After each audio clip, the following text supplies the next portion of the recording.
Dear participants, I welcome all of you in this lecture on Introduction to Probability. In last class, we have seen types of hypothesis, null hypothesis and alternative hypothesis. We have seen different types of hypothesis tests, that is t-test, ANOVA, and then chi-square. And in t-test, we have seen one sample t-test as well as two sample t-test. So, all these was covered in last class. In current lecture, I will discuss need of probability, definition of probability, how we will introduce probability actually, applications in data science, so application of probability in data science, conditional probability based theorem on the that is the background of naive-Bayes machine learning model. So, naive-Bayes machine learning model is actually based on Bayes theorem. So, all these we'll discuss in today's lecture. So, why there is a need of probability and why it is very much important as far as data science and machine learning is concerned. As we know, uncertainty is fundamental to the field of machine learning. Uncertainty in the context of machine learning algorithms denote the degree of confidence in their prediction. So, if someone is, according to the data set and you are applying certain model, right, machine learning model. So, what is the degree of confidence that you are saying that there is your chances of diabetes for these patients? So, what is the degree of confidence actually? No algorithm can achieve absolute certainty. For instance, if you are having data set of X-ray image, data of chest, if you want to predict a lung disease, right? So, you cannot say with 100% confidence or certainty that the patient has lung cancer. So, you cannot say with 100% surety. There are actually three main sources of uncertainty. Why there is this uncertainty actually, and why you are not saying with 100% confidence and 100% certainty, like 2 plus 2 is 4, it is very much sure. The machine has been designed so. But as far as prediction and classification is concerned, so you are actually giving certain level of confidence actually, degree of confidence in the prediction. There are three main sources of uncertainty in machine learning. The first one is noisy data. It means in our data set we could have noise. Our data set our data sets are often spread with errors or irrelevant information, which can lead to less reliable outputs. So, there could be certain errors. I mean, somehow the data was not accurate actually during the feeding of data or during the recording of the data. Somehow that there are certain errors in the data set. So, and at that moment there would be certain uncertainty. Second, the issue of incomplete coverage of the problem domain arises when our data does not fully represent the environment we are aiming to understand or predict. So, let us say we are trying to predict the diabetes, whether a patient is diabetic or not. So, if we are not having the whole, a bulk of data set, and that covers each and every aspect, each and every condition of feature, which is not very possible actually. So you cannot collect data set having each and every combination of feature. So because of that, there would be certain uncertainty. So this gap can actually skew our algorithm's ability to generalize. And the third reason is imperfect model. So we encounter imperfect models actually. No model can capture the richness of the real world in its entirety. Each model comes with its own set of assumptions and limitations, which can introduce uncertainty in its prediction, right? So that's why the model is giving, chances of prediction, not actual result with 100% certainty. We say that there is 92% chances or 93% chances of this person may fall into this diabetes category, right? So there are certain chances actually. But how do we handle this uncertainty? So how can we handle or you could say manage uncertainty in the data science? The answer lies in the tool of probability. So that's why we are studying probability. By leveraging probability, we can measure and express uncertainty, thereby allowing us to make informed decision even with incomplete information. Incomplete information, it means uh, the data set is not I will say there is that the record that is there in data set is not having each and every combination of the whole features, right? So even if we are having some incomplete information, we can predict and we can predict with certain confidence level. So when we apply probability to machine learning, it provides us to make a decision in the real world, a world where uncertainties are there. Everywhere there are uncertainties. And the ability to navigate with partial knowledge is not just valuable, it is essential. So, in real world, you will observe everything is uncertain. If I am going to certain places, so again there would be certain uncertainty whether I will get bus or not, whether I will timely reach to bus stand or not. So there could be certain unwanted event could happen. So uncertainty is always there in any event. So it is very essential to comprehend the origin of uncertainty and devise certain mechanism to quantify the uncertainty, right? That's why there is a concept of probability.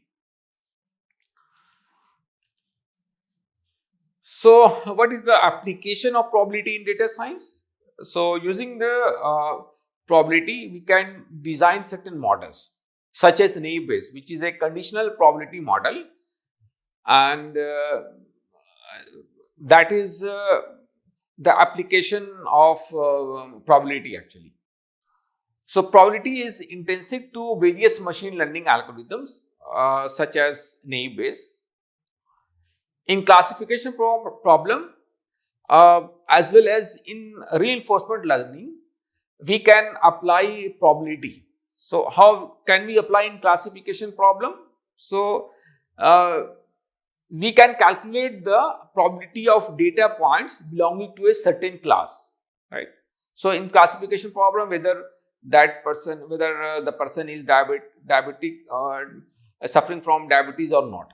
So we can calculate the probability of this record, or you could say if you have already trained the model, so and if you are passing the test data, so we can calculate the probability belonging to a certain class, right? Whether it is the record belongs to class of diabetic patient or not. So in classification problem, we can utilize probability. Similarly, in reinforcement learning, we deal with the probability of choosing a particular action to maximize the reward. Suppose there is an agent, and if the agent uh, takes a particular, so we will decide the chances of taking this particular step so that the reward can be maximized. So the chance is actually the probability. So what is the probability of selecting this particular step or path so that the reward could be maximized? So in this case, this could be probability could be used in classification problem as well as in reinforcement learning. Probability can also be used in sampling as well, right? So in sampling, we can categorize sampling in good sample as well as bad sample. So what is good sample?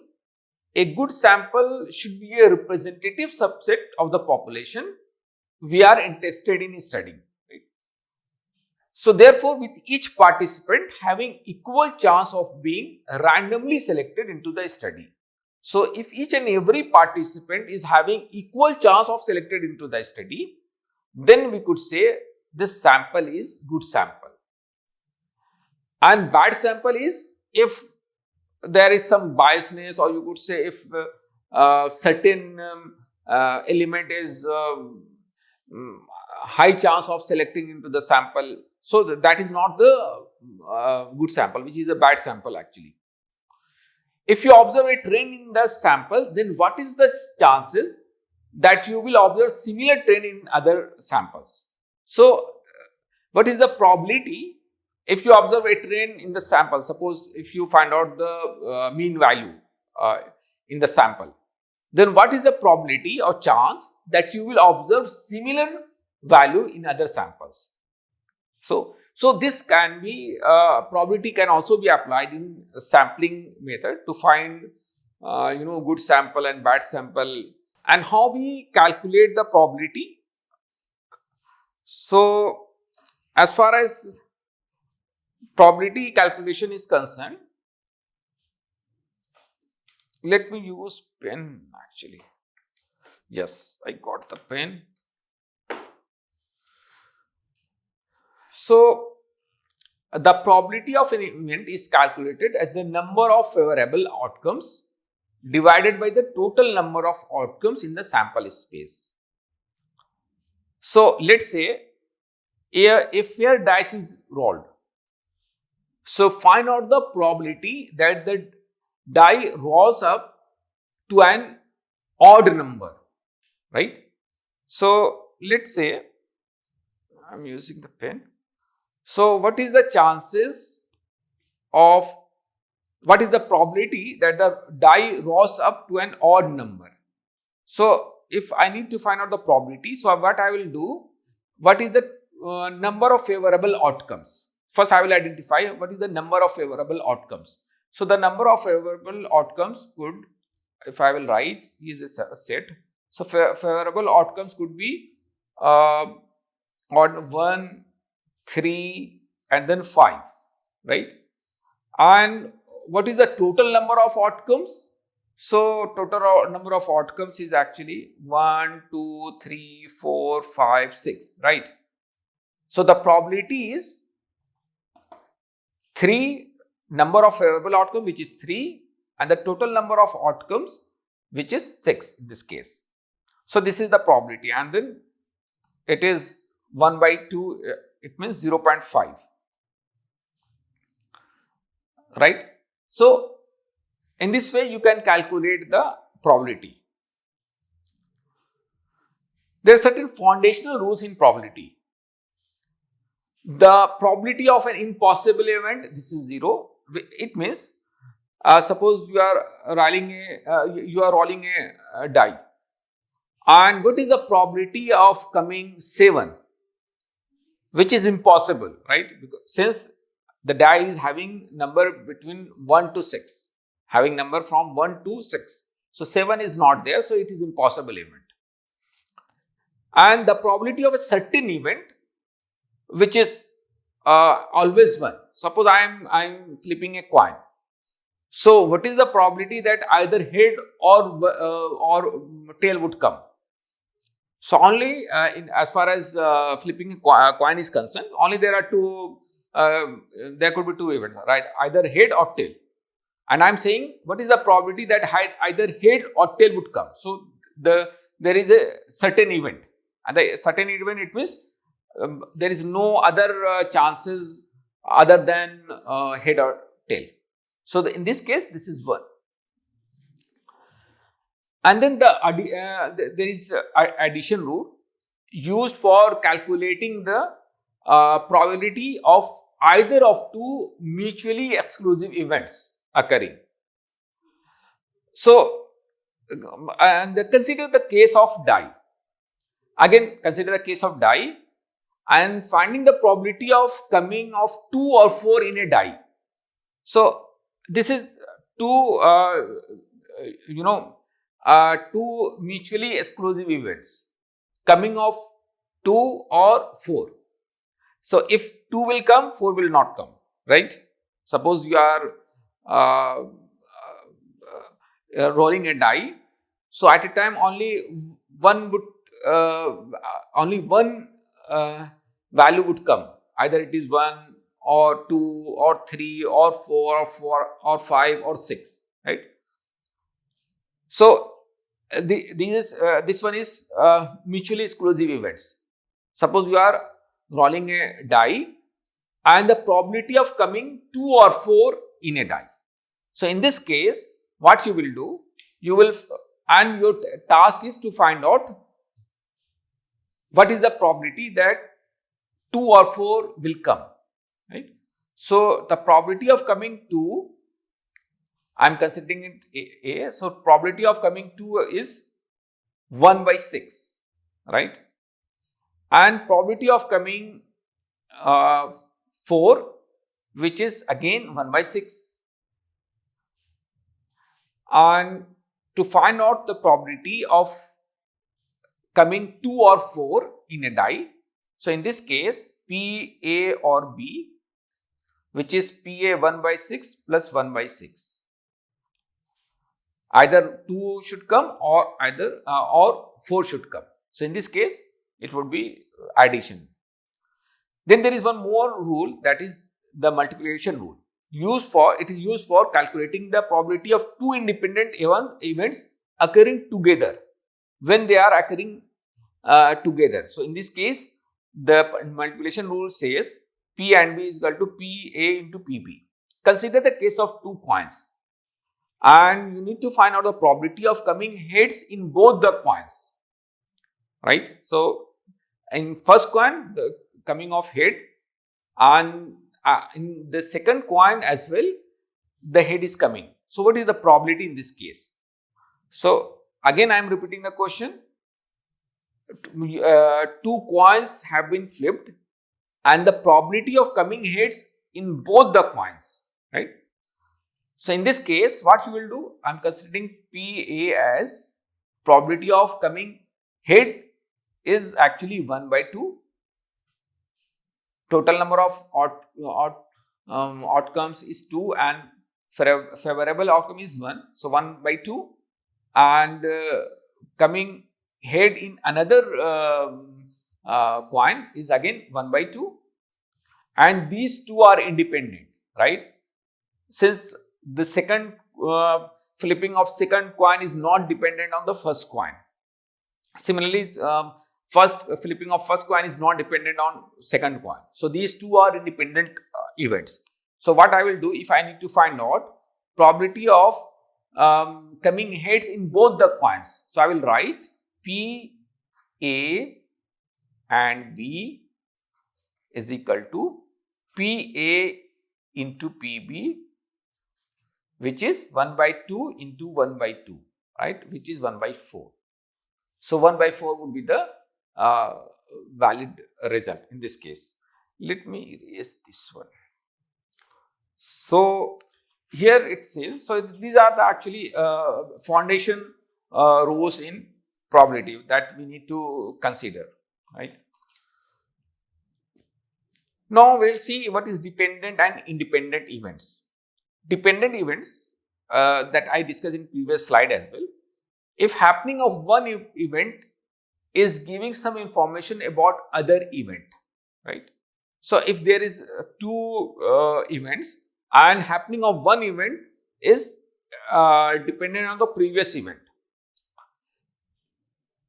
And mathematically, we say that two events E and F are independent if the probability that they both happen is the product of probabilities that each one happens.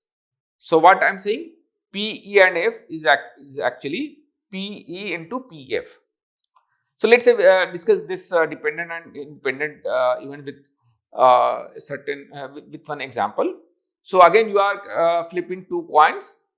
Find out the probability that both the dice have head. So we have already seen, and we discussed that these two events coming head in both the coin is actually independent events, right? So these two are coming off these two. So it says that product probability, like in this case, if E and F are independent, since E and F are independent, so in this case you can write P into PF, right?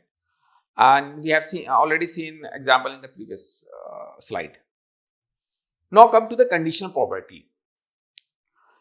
This concept is very crucial in the field of data science and statistics, as it allows us to understand the probability of event occurring given that another event has already occurred. So it means one event has already occurred and you are finding the probability of some another event which is dependent on the event which has already occurred. This describes how probabilities are updated with new information and it represented by P, A, probability of A when B already occurred. And you could say B is given, probability of B is given. When A and B are two dependent events, and the condition, in conditional probability, actually it works when two dependent events are there. So when A and B are two dependent events, like in this case, two dependent events, then the probability that A happens given that B happens is written as, which is known as conditional probability, is P A given B is equal to P A intersection of B divided by probability of B. Here P intersection B is the joint probability that both events A and B occur, and PB is the probability that event B occurs. Let's discuss it, a conditional probability with an example. Right? Imagine we have a standard deck of 52 cards and we want to find the probability of drawing a king given that we have drawn a heart. So if you will see a standard 52 card deck, then it actually comprises 13 ranks in each of the 4 suits, and the suits are clubs, diamonds, hearts and spades. So these are 4 different categories in the 52 card deck, right? One is club and the another one is diamond, hearts and spades, and in each category there are 13 cards: king, queen, jack and 10 different numbers, right? Similarly in each and every category. So there are different categories, and under each category there are 13 cards. So again read the question. So imagine we have a standard deck of 52 cards and we want to find the probability of drawing a king given that we have drawn a heart. So these are two are dependent event, right? So because king is present in all the 4 category, in club, diamond, heart and spades. So king is there. So how we will find out this value? So we need to find out P, probability of king when heart is already drawn, right? So I will write it here. The probability of king we have already seen, right? So probability of king intersection heart and probability of heart, right? And what is the probability of selecting heart? Since we are having 13 cards related to heart, so it is actually 13 divided by, so the favorable outcome is 13 and the total outcome is 52. So 13 divided by 52, right? And what about the king and hearts? The intersection of probability of selecting king as well as probability of selecting. So you are selecting a card, and what is the probability that this card is king as well as that belong to heart. So which is actually total number of favorable outcome is 1, favorable outcome, and total outcome is 52. Now if I need to find out P king when heart is already selected, so P king intersection heart, probability of king intersection heart, and then probability of heart. So it is 1 by 52 divided by 13 divided by 52. So you will cancel out 52 and 52. So it is 1 by 13, right? So this is the probability that you want to select heart when you want to select king when heart is already drawn, right? So we have seen, so this is the perfect example of conditional probability. Now we will discuss Bayes theorem, which is an extension of conditional probability. It is a way to update our probability estimates as new information becomes available. As much as new information are coming, so you can update the probability. Bayes theorem states that P when B is given, probability of A when B is given is equal to probability of B when A is given into probability of A divided by probability of B, right? So it is particularly useful in data science for problems like spam filtering and diagnostic test. So it is very much useful. Let's discuss this Bayes theorem using an example. This is a perfect example of using Bayes theorem. Let's say we want to know the probability that an email is spam. We generally receive several emails, and some of the emails are actually spam. So how will you identify? So in this case, given that it contains the word free, if 2% of all emails are spam and the word free appears in 5% of all emails, and we know that free appears in 80% of spam emails, right? So what the question is, you need to find out the probability that an email is a spam, right? So the target is to find the spam when free is already known, right? Sorry, we should not write like this. Let me erase this one. So I will write this one like P probability of spam when free is known, right? Probability of free is known. So we will write it as a probability of free coming in the mail when it is known that this is spam, when spam is already known. So it into P spam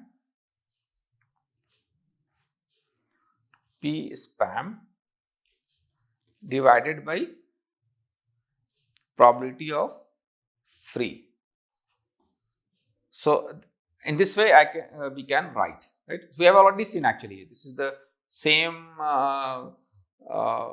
function that we have seen in previous slide. So P A when B is given is actually P B when A is given into P A divided by P B. Like in this case, we have already seen, right? So we need to find out this value, right? Let me erase this one. And so what is the value of P spam? P spam, probability of spam. So we have seen if 2% of all emails are spam, right? So 2 by 100, which is 0.02. And probability of free, probability of mail which is having free their mail, it is given here, and the word free appears in 5% of all emails, right? So it is 5 divided by 100, which is 0.05, right? And what about P, probability of free given spam? So it is there, and we know that this line, and we know that free appears in 80% of spam emails, right? So free appears in 80% of spam emails. Already the email is spam, and the free is coming in 80%. So 80 divided by 100, right, which is 0.8. Now put all these values in this, you will say, just put all these values and you will get the probability of spam given free is in those emails, right? So in this way you can calculate the Bayes theorem. So I have already written here. So you need to find out this value, probability of spam when free is already given. So just to summarize what we have discussed till now, so we have seen probability and its applications in data science. So probability can be used in model designing, in sampling. We can use probabilities in sampling as well. So we have seen conditional probability, and conditional probability is actually used in Bayes theorem. Bayes theorem use conditional probability. So we have already discussed all these in today's class. Thank you so much for joining the class. We'll meet again in the next class.